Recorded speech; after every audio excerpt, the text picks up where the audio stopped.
మంచిర్యాల జిల్లా Ketanpalli MNR gardens లోని జరగనున్న సింగరేణి పరిరక్షణ సదస్సును విజయవంతం చేయాలని టీబీజీకేఎస్ అధ్యక్షుడు మిర్యాల రాజిరెడ్డి పిలుపునిచ్చారు. బెల్లంపల్లి రీజియన్ పరిధిలోని కార్మికులు, మహిళా కార్మికులు, టీబీజీకేఎస్ బీఆర్ఎస్ నాయకులు, కార్యకర్తలు పెద్ద ఎత్తున తరలి రావాలని కోరారు.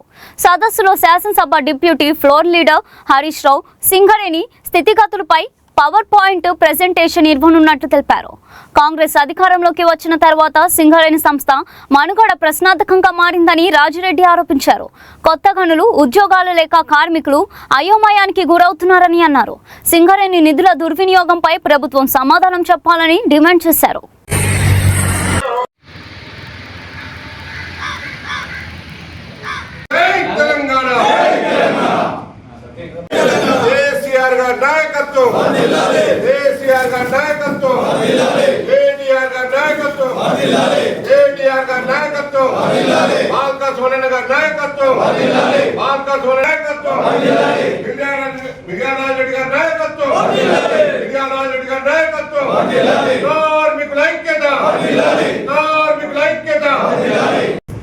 కాంగ్రెస్ హటావో సింగరేణి బచావో అనేటువంటి నినాదంతో తెలంగాణ బొగ్గని కార్మిక సంఘం సింగరేణి పరిరక్షణ సదస్సులను నిర్వహిస్తూ ఉన్నది.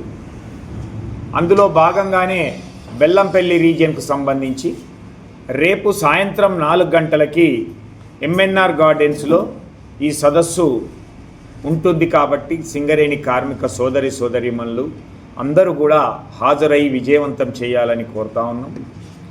ఈ సదస్సులో ముఖ్య అతిథిగా Telangana assembly deputy floor leader అయినటువంటి తన్నీర్ హరీష్ రావు గారు ముఖ్య అతిథిగా హాజరవుతూ ఉన్నారు. అలాగే కొప్పుల ఈశ్వర్ గారు తెలంగాణ బొగ్గని కార్మిక సంఘం గౌరవ అధ్యక్షులు. వారితో పాటుగా ఈ 4 నియోజకవర్గాల ఇన్ఛార్జీలైనటువంటి ఎమ్మెల్యే శ్రీమతి కోవలక్ష్మి గారు, దుర్గం చిన్నయ్య గారు, బాల్క సుమన్ గారు, అలాగే నడిపెల్లి దివాకర్ రావు గారు కూడా హాజరవుతున్నారు. కాబట్టి ఈ సభను విజయవంతం చేయాలి. అలాగే హరీష్ రావు గారు దాదాపుగా గంట 15 నిమిషాల పాటు పవర్ పాయింట్ ప్రెజెంటేషన్ చేయబోతూ ఉన్నారు. ముఖ్యంగా సింగరేణిలో ఏమి జరుగుతుంది, ఈ కాంగ్రెస్ ప్రభుత్వం వచ్చినటువంటి 2.5 సంవత్సరాలలో సింగరేణి ఏ విధంగా ఆర్థికంగా ఇబ్బందులను ఎదుర్కొంటుంది, కాంగ్రెస్ ఏ విధంగా సింగరేణిని భ్రష్టు పట్టించింది అనేటువంటిది వివరిస్తారు. మనకు తెలుసు కాంగ్రెస్ అంటే స్కాములు, స్కీములు, కాంగ్రెస్ అంటే అబద్ధాలు, అసత్యాలు, కాంగ్రెస్ అంటేనే దోచుకో అనేటువంటి, కాంగ్రెస్ అంటేనే అవినీతి, అక్రమాలు. ఇలాంటి కాంగ్రెస్ వచ్చినటువంటి ఈ 30 నెలల కాలంలో సింగరేణిని ఆర్థికంగా దివాలా తీసి మళ్ళీ నష్టాల్లోకి వెళ్ళేటట్టుగా ప్రైవేటు పరం చేయాలనేటువంటి ఆలోచనతో కాంట్రాక్టర్లకు కమిషన్ల కోసం ఆశపడి ఎక్కువ టెండర్కు